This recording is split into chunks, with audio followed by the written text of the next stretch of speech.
আমি তো শিক্ষকতা দিয়ে শুরু করেছি জীবন, কিন্তু ওই যে ডেস্টিনি মানুষকে নিয়ে যায় না, মিনিস্ট্রি অফ এডুকেশনে কাজ করছি, সেই সময় ঠাকুরগাঁও পৌরসভার নির্বাচন হবে। তা আমার কাছে বহু লোক চলে গেল ঠাকুরগাঁয়ে। আপনার ভাবি, আমার স্ত্রী এই রাজনীতিতে আসার ব্যাপারে তার কোনো মানে দ্বিমত ছিল না, সম্মতিও ছিল না সেই মুহূর্তে, কারণ একটা অনিশ্চয়তার মধ্যে আমি পা দিচ্ছি।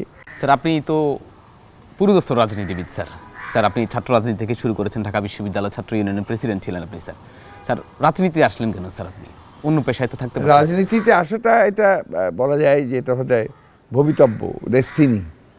কারণ আমি তো রাজনীতিতে সরাসরি কর্মজীবনে রাজনীতি ছিলাম না, আমি তো শিক্ষকতা দিয়ে শুরু করেছি জীবন, কিন্তু ওই যে ডেস্টিনি মানুষকে নিয়ে যায় না, এটা আমি স্বীকার করি আর কি।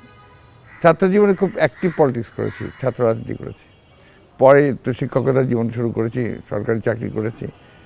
তো আমি যখন ঢাকায় মিনিস্ট্রি অফ এডুকেশনে কাজ করছি, সেই সময় ঠাকুরগাঁও পৌরসভার নির্বাচন হবে। তা আমার কাছে বহু লোক চলে গেল ঠাকুরগাঁয়ে যে আপনাকে আমাদের এখানে নির্বাচন করতে হবে।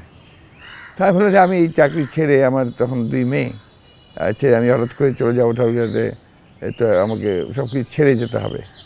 তো বলছে না, এটা মানুষের প্রয়োজন, আপনারা সবাই করছেন, আপনার বাবা করছে, আপনার ফ্যামিলি করছে, আপনাকেও করতে হবে।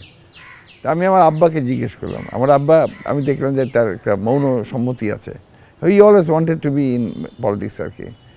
তো আমাকে বললেন তোমার decision, you will take your own decision.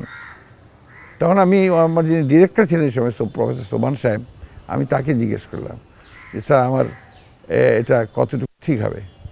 তো উনি খুব ভালোবাসতেন আমাকে, দো ই ওয়াজ মাই ডিরেক্টর। আমাকে বললেন যে দেখো, তুমি এখানে তোমার ক্যারিয়ারে তুমি কতদূর পৌঁছাতে পারবা, সেটা হচ্ছে যে একটা ডিজি হায়ার এডুকেশন হতে পারবা এই পর্যন্ত, এরপরে কিন্তু তোমার ক্যারিয়ার বলতে আর এখানে কেন, কিন্তু ওখানে open, the sky is open for you, ওখানে অনেক সম্ভাবনা আছে। তুমি যদি ভালো করতে পারো, নিজের সঙ্গে প্রতিষ্ঠিত করতে অনেক দূর যেতে পারবে।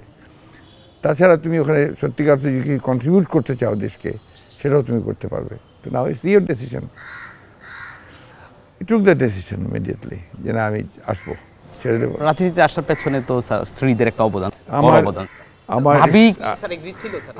আপনার ভাবি, আমার স্ত্রী এই রাজনীতিতে আসার ব্যাপারে তার কোনো মানে দ্বিমত ছিল না, সম্মতিও ছিল না সেই মুহূর্তে, কারণ একটা অনিশ্চয়তার মধ্যে আমি পা দিচ্ছি। কিন্তু পরবর্তী জীবনে সবচেয়ে বড় সাপোর্ট ছিলেন তিনি, এখনও তিনি একইভাবে সাপোর্ট দিচ্ছেন আমাকে। তো আমি সবচেয়ে বেশি কৃতজ্ঞ এই রাজনীতির ব্যাপারে যদি কারোর কাছে থাকি আমার জীবনের, আমি আমার স্ত্রীর প্রতি।